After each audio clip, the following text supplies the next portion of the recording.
Hello and welcome to all. My name is Shanu Aswal and you are watching your favorite channel Study for All. आप सबके अपने Study for All channel में बहुत बहुत स्वागत है। आज आपका पर्यावरण शिक्षण के 5 ई जो हैं या सीटेट का ईवीएस का पेडागोजी जो है वो मैं कवर अप करने वाला हूँ। ठीक है, तो पर्यावरण शिक्षण के 5 ई 5 टाइम्स ई उसके क्या वैल्यू है, क्या मतलब महत्व है। ठीक है, पर्यावरण शिक्षण में। ठीक है, तो पहले ई का मतलब क्या है, 5 ई होते हैं जिसमें पहले ई का मतलब क्या है, इंगेज। फर्स्ट ई का मतलब क्या है, इंगेज। ठीक है, इंगेज का मतलब क्या होता है, व्यक्तता। इंगेज हो जाइए मतलब व्यक्तता। ठीक है, इसमें शिक्षक द्वारा बालक के व्यवहार को क्रियाशील रखना। तो क्वेश्चन पूछाएगा, शिक्षक के द्वारा बालक के व्यवहार को क्रियाशील रखना ये किसके अंतर्गत आता है, तो व्यक्तता यानी इंगेज के अंतर्गत आता है। इसमें शिक्षक क्या करता है, बालक का जो व्यवहार होता है उसमें एक्टिवनेस लाता है, क्रियाशील बनाए रखता है। ठीक है, क्रियाशील रखे रहता है। ठीक है, कि बच्चा क्या हो, एक्टिव रहे और भी अच्छे से उसमें पढ़ाई करे, पठन पाठन की क्रियाएं आगे तेजी से एक्टिवनेस की तरह से करे। दूसरे ई का फुल फॉर्म है, दूसरे ई का मतलब है एक्सप्लोर। और दूसरे का मतलब क्या है, एक्सप्लोर। एक्सप्लोर को मतलब बोल सकते हैं खोज। क्या बोल सकते हैं, खोज। शिक्षक के द्वारा शिक्षण के क्रम में अधिगम खोजपूर्ण क्रिया पर आधारित होता है। मतलब शिक्षक के द्वारा शिक्षण के क्रम में, जो पढ़ाने का क्रम है, शिक्षण का क्रम है, उसमें अधिगम मतलब क्या से नई चीज़ें लाई जाए, अधिगम खोजपूर्ण क्रिया पर आधारित है। कई नई चीज़ें, कौन सा इनोवेशन और भी कुछ लाया जाए जिससे उसको और भी बच्चे की जिज्ञासा और उत्सुकता बने रहे। ठीक है, तो दूसरे ई का मतलब है एक्सप्लोर, इसका मतलब खोज होता है। इसमें शिक्षक के द्वारा शिक्षण के क्रम में अधिगम खोजपूर्ण क्रिया पर आधारित होता है। ठीक है, नेक्स्ट क्वेश्चन की बात की गई, तीसरे ई का मतलब होता है एक्सप्लेन। तीसरे ई का मतलब क्या होता है भैया, एक्सप्लेन होता है। एक्सप्लेन का मतलब जैसे कि आप जानते होंगे एक्सप्लेनेशन, एक्सप्लेन से एक्सप्लेनेशन बनता है। एक्सप्लेनेशन मतलब व्याख्या। ठीक है, इसमें क्या है, पर्यावरण व शिक्षण के क्रम में शिक्षक के द्वारा, पर्यावरण एवं शिक्षण के क्रम में शिक्षक के द्वारा समस्त व्यवहारिक पहलुओं का व्याख्या किया जाना चाहिए। मतलब जितना भी व्यवहारिक पहलू हैं, जो भी जितना आप अभी सामाजिक स्तर से जो सीख रहे हैं और व्यवहारिक जो आप करके सीख रहे हैं, तो इसमें पूरी तरह से समस्त व्यवहारिक पहलुओं का व्याख्या किया जाना चाहिए। उसको और अच्छे से समझाएंगे। पर्यावरण शिक्षण का सबसे बड़ा उद्देश्य ये भी माना जाता है कि आप व्याख्यान जितना करेंगे, जितने अच्छे से उसको डिस्क्राइब करेंगे, तो उतनी ही चीज़ें ज़्यादा समझ में आएंगी। तो पर्यावरण व शिक्षण के क्रम में शिक्षक के द्वारा समस्त व्यवहारिक पहलुओं का व्याख्या किया जाना चाहिए। तो व्याख्या किया जाना चाहिए, इसीलिए एक्सप्लेन यानी थर्ड ई का मतलब है एक्सप्लेन। फोर्थ ई का मतलब क्या है, ई फॉर एलाबोरेट। एलाबोरेट का मतलब होता है परिष्कृत या व्याख्या करना या वर्णन करना। क्या करना, परिष्कृत करना या व्याख्या करना या वर्णन करना। समझिए क्या कहना चाहते हैं। इसमें क्या होता है, एलाबोरेट मतलब ही निकला है पूरी तरह से एक्सप्लेनेशन।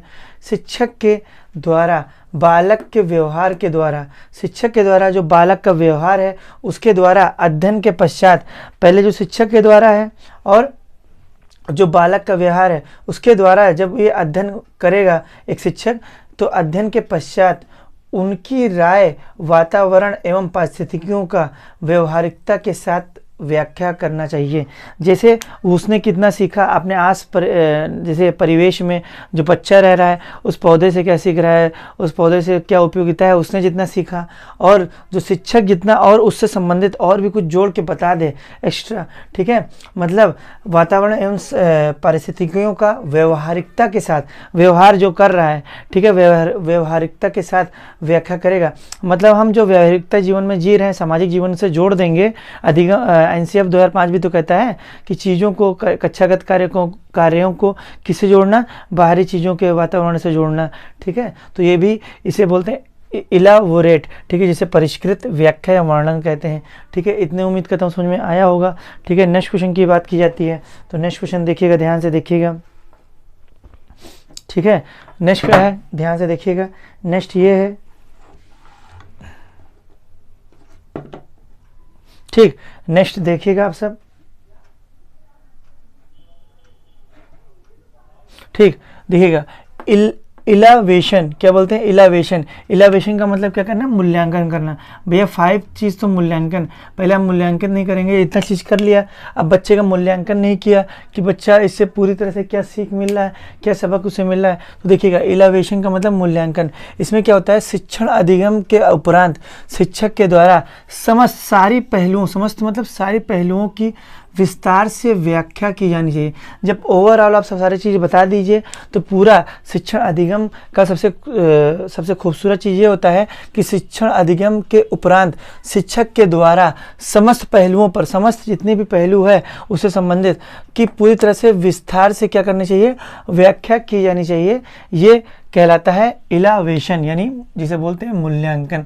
तो 5 ई का मतलब, पहले ई का मतलब क्या है, इंगेज, सेकंड का मतलब एक्सप्लोर, थर्ड का मतलब एक्सप्लेन, फोर्थ का मतलब एलाबोरेट, और 5th का मतलब क्या हो जाएगा, एलावेशन। ठीक है, जिसमें ऐसे देखिए समस्त पहलुओं का विस्तार से व्याख्या करना चाहिए। जैसे संकल्पनात्मक जो होता है वो, जैसे संकल्पना करते हैं कि काश ऐसा होता, ऐसा मतलब पानी है, जैसे कोई भी चीज़ ले लिया, पृथ्वी पर 71% पानी है, अब आप संकल्पना करने लगे सबसे बड़ा महासागर, अभी संकल्पना नहीं, मैंने पूछा सबसे बड़ा महासागर कौन सा है या सबसे गहरा महासागर कौन सा है, तो आपने बताया प्रशांत महासागर। बच्चे ने क्या होता है, प्रशांत महासागर, तो अब वो सोचेगा कितनी गहराई है, तो वो क्या संकल्पना ही तो कर रहा है। संकल्पनात्मक जो आपको बताना है वो सतत रूप से बताना चाहिए। ठीक है, सतत मतलब कंटिन्यूटी, मतलब निरंतरता से बतानी चाहिए। और योगात्मक जो बताना चाहिए, योग जोड़कर, तो जोड़ के पूरा जब बताएंगे तो इलावेशन मूल्यांकन ही तो करेंगे। तो व्यापक दृष्टि से, योगात्मक में व्यापक दृष्टि से चीज़ों को बताना चाहिए, और संकल्पनात्मक में सतत रूप से, सतत दृष्टि से बताना चाहिए। ठीक है, ये इतना उम्मीद करता हूँ समझ में आया होगा। अब नेक्स्ट बात क्या आएगी, एक विधि है मूल्यांकन की विधि, जिसे बोलते हैं चेकलिस्ट विधि। चेकलिस्ट विधि को क्या बोलते हैं, मूल्यांकन की विधि बोला जाता है। तो किस विधि को, चेकलिस्ट विधि कैसी विधि है, तो ये मूल्यांकन, कैसे आप मूल्यांकन कर रहे हैं, बच्चे का कैसा सीख रहा है, कितना। इस चेकलिस्ट विधि का दूसरा नाम क्या है, ट्रू फॉल्स विधि। अब देखिए चेकलिस्ट ही तो बनाते हैं, लिस्ट ही तो बनाते हैं, लिस्ट में क्या होता है, एक या तो ट्रू होता है, जब कभी ट्रू फॉल्स आता है, एक तो क्या होता है फॉल्स, एक ट्रू होता है तो फॉल्स, फिर फॉल्स होता है तो ट्रू होता है, ऐसे तो होता है। तो उसमें चेकलिस्ट विधि का दूसरा नाम क्या होता है, ट्रू फॉल्स विधि, क्या सही है और क्या गलत। ठीक है, इसमें बालक के व्यवहार से संबंधित निश्चित अनुक्रिया में उत्तर की मांग की जाती है, जिसमें जो बालक का जितना सोच होगा, जिसकी उतनी समझ होगी, जितना उसका मानसिक स्तर होगा, उसी बालक के व्यवहार से संबंधित जितना उसका होगा, ठीक है, योग्यता, मानसिक योग्यता, उसी से संबंधित निश्चित अनुक्रिया में उत्तर की मांग की जाती है। भैया आपके, अगर आप क्लास 4th में हैं तो आप उसी लेवल का, मैं जानूंगा क्लास 4 में है तो उतने लेवल का आप बता सकते हैं। मतलब बालक के व्यवहार से संबंधित निश्चित अनुक्रिया में उत्तर की मांग की जाती है, भैया उतने में तो हम मांग करेंगे कि हाँ इससे संबंधित वो उत्तर दे सकेगा। अब हम 4th में वो पढ़ रहा है, हमने 8th का क्वेश्चन पूछा तो क्या बता पाएगा, नहीं।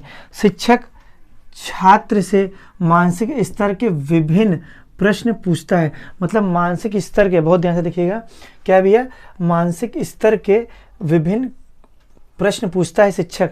कौन पूछता है, शिक्षक, किससे, शास्त्र से, छात्र से यानी स्टूडेंट से पूछता है, मानसिक स्तर के विभिन्न प्रश्न पूछता है कि उसका क्या क्या और भी बता सकता है, काफ़ी चीज़ें, कितना ये इससे क्या कोरिलेट कर सकता है, विभिन्न प्रकार के प्रश्न पूछता है और उसका निश्चित दायरे में रखकर विद्यार्थियों द्वारा उत्तर दिया जाता है। निश्चित दायरे में, उससे अधिक कुछ नहीं। ठीक, मतलब कि उसे फालतू को कुछ नहीं, निश्चित दायरे में वो चाहता है शिक्षक कि निश्चित दायरे में वो रखकर विद्यार्थियों द्वारा उत्तर भी दिया जाता है। तो ये होता है चेकलिस्ट विधि। कौन सी विधि कहलाती है, चेकलिस्ट। तो ये है आपका ओवरऑल जो मैंने बताया, तो इसका स्क्रीनशॉट ले लीजिएगा। ठीक है, अभी मेरा कुछ समय बाद, आज ही रात में मेरा एक वीडियो और आएगा, उस पर आप ज़रूर देख लीजिएगा। सो कैसा लगा बताइएगा आप सबको video. Thank you for watching, keep it up and all the best for exams.